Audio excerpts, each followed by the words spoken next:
Sur Facebook, beaucoup m'ont demandé en privé de leur dire ce qu'elles avaient besoin comme produit pour faire leur première pose. Donc j'ai eu le droit à tous les types de poses. On m'a demandé pour les poses pour faire une French, pour la résine, pour le VSP, enfin tout y passe au fur et à mesure. Donc plutôt que de toujours répéter la même chose, je vais vous faire une vidéo pour chaque type de pose.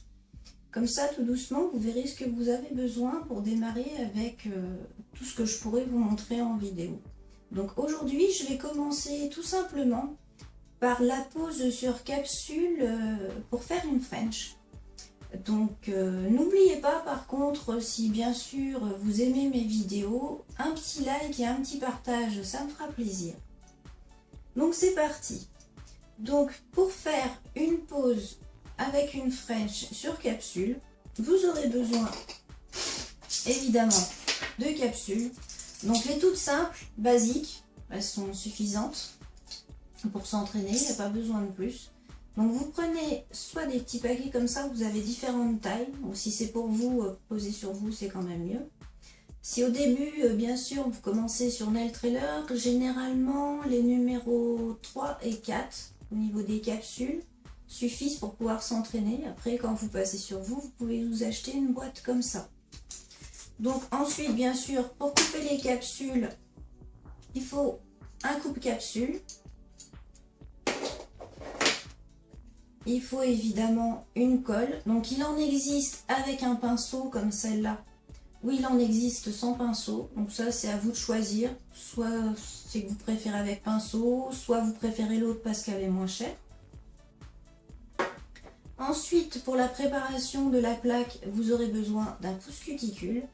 Donc faites bien attention à prendre un pouce cuticule qui a un côté qui est bien plat pour bien pousser vos cuticules. Donc au niveau des limes, il vous faudra plusieurs limes. Donc au niveau des grains, il vous faudra une lime qui a un grain à peu près 150. Ça c'est plus pour dégrossir la construction, lui donner une jolie forme.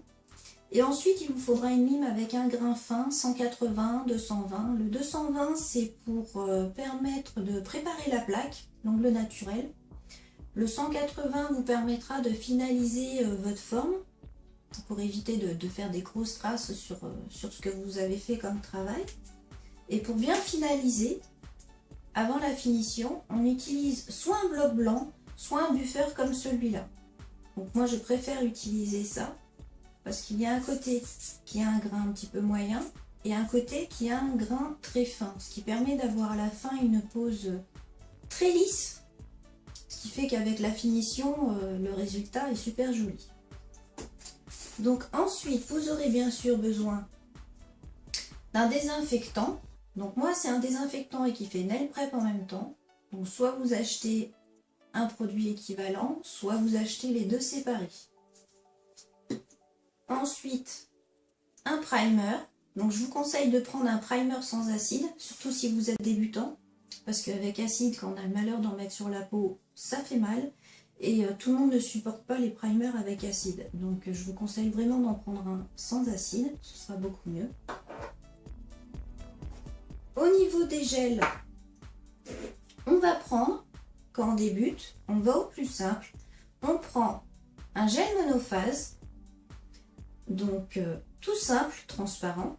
Il va vous servir de base et pour la construction. Comme ça, ça vous fait un 2 en 1, ça vous fait un gel de moins à vous rappeler.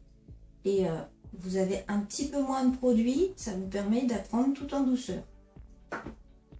Ensuite, comme c'est pour une French, on va prendre un gel. Donc on appelle ça un cover nude ou pastel. Ça c'est vous qui choisissez en fait ce que vous préférez comme cover. Soit vous en prenez un qui va plus vers les pastels, soit qui va plus être naturel, donc nude. Mais vous prenez un gel donc nude. Et pour la French, un gel French.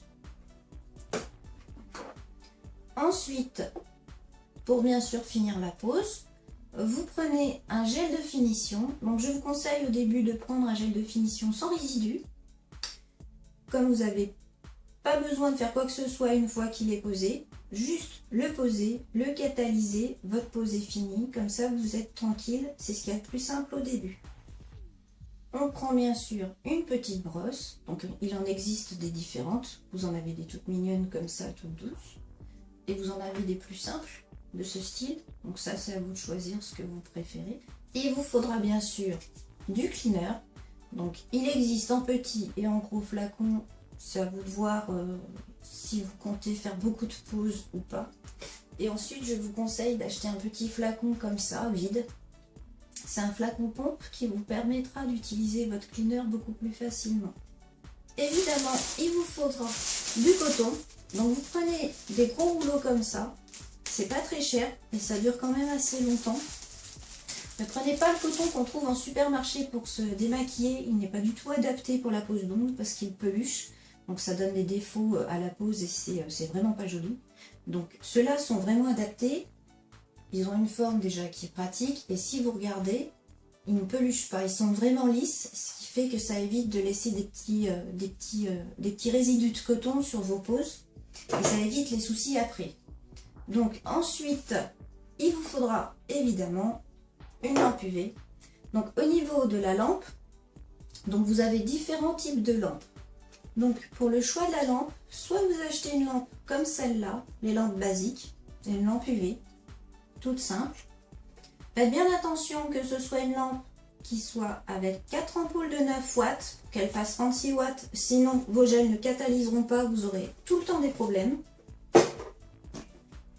Et si vous voulez acheter une lampe UV LED, sur Amazon par exemple, il faut en choisir une qui fasse pareil, minimum 36 watts. Il y en a des 36 watts, il y en a des 48 watts. Au choix comme vous voulez, 48 watts c'est l'idéal, 36 watts ça suffira quand même. Par contre les 24 watts, ne les prenez pas, vous aurez sans arrêt, pareil, des problèmes de catalysation. Ensuite, pour les pinceaux, je vous conseille d'en prendre deux. Un qui va être en forme comme celui-là, on appelle ça langue de chat, qui va être pratique surtout pour la construction. Et un qui va être en forme carrée, qui va être utile pour poser la base et la French. Donc les deux en taille numéro 4.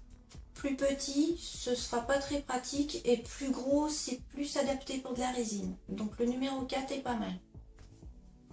Évidemment, pour bien finir votre pose et prendre soin de vos cuticules, n'oubliez pas une petite huile cuticule. Bon ça, peu importe la marque, là par exemple c'est la marque Ecrinal. Sinon vous en avez sur tous les sites d'onglerie. C'est vraiment à vous de voir ce que vous préférez choisir. Donc voilà pour cette petite vidéo, j'espère que ça vous aura plu et surtout que ça vous aura aidé. Donc je vous conseille vraiment de bien regarder les sites pour celles qui veulent prendre des kits. Comparez bien les prix, parce que souvent dans les kits, j'ai remarqué, il y en a qui ne sont pas chers, mais les pots sont des tout petits pots de 5 grammes au lieu des 15 grammes. Donc au final, le prix n'est pas forcément intéressant. Il faut vraiment comparer par rapport au prix du produit avec des pots normales. Et ensuite, si vous achetez un kit, faites surtout attention à la lampe qu'ils vous mettent dedans. Si c'est une lampe 24 watts, n'achetez pas parce que vous aurez, comme je vous l'ai dit tout à l'heure en parlant des lampes, tout le temps des problèmes de catalysation. Il faut minimum 36 watts pour avoir une catalysation qui ait aucun souci après. Donc j'espère que cette petite vidéo vous aura plu et je vous dis à bientôt. Au revoir.